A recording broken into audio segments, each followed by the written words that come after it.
first place you can see up on the map is Babylon, ancient Babylon.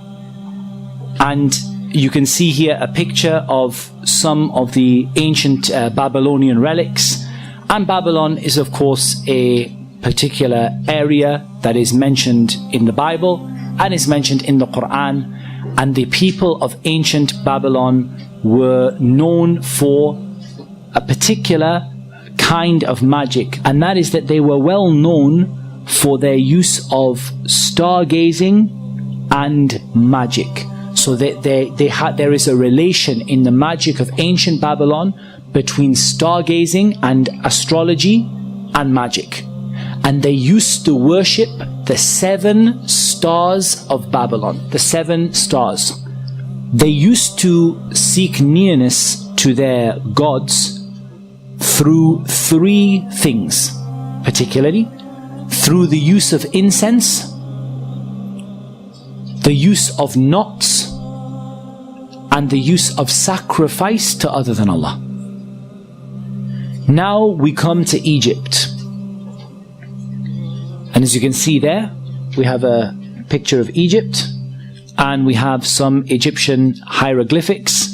The Egyptians were well known for using in their magic hieroglyphics, symbolism, and magical words.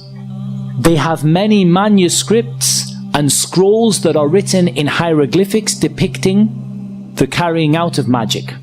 There was a particular place where they were known for the magic that they did, and you all know the story of Fir'aun and the magicians and how that came about. So this is indicating the ancient magic that took place in Egypt. Now we come to Persia. These were a people in ancient times who worshipped Allah alone. Their great military commander Rustum was one of the people who first introduced stargazing and astrology to the people of ancient Persia. What about magic in Islam? Magic in Islam is represented by letters, numbers, symbols, and signs that relate to the zodiac.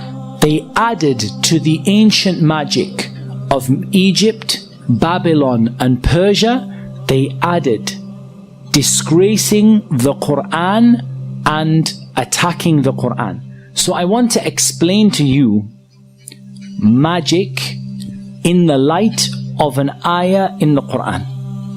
And that ayah in the Quran is the 102nd ayah in Surah Al-Baqarah. And Allah subhanahu wa ta'ala says, and they followed instead what the devils had recited during the reign of Sulaiman.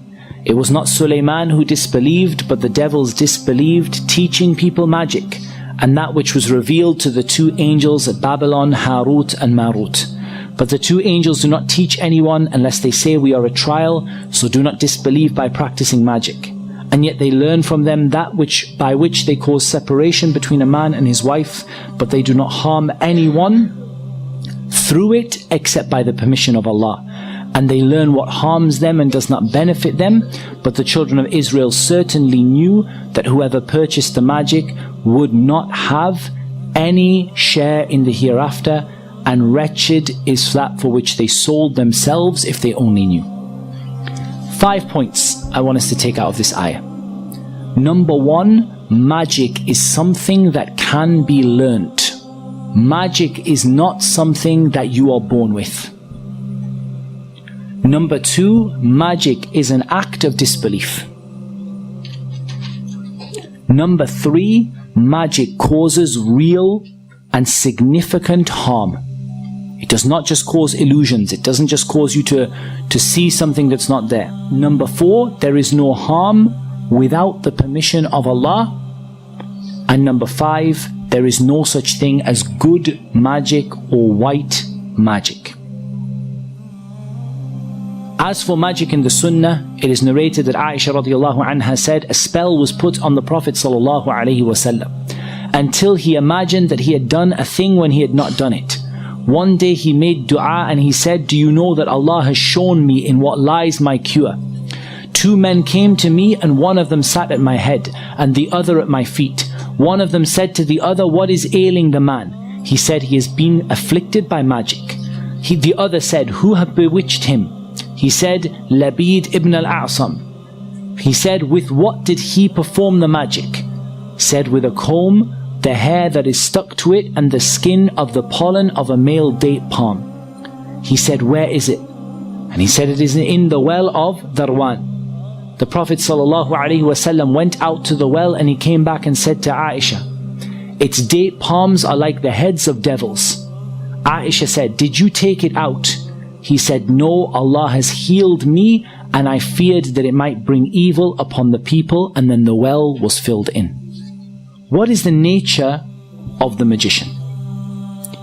The nature of the magician is that a person cannot become a magician until they reach the highest forms of disbelief from which there is rarely any return.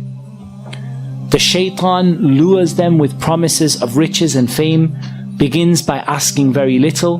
Once the person is hooked, the shaitan does not let them out of their grip.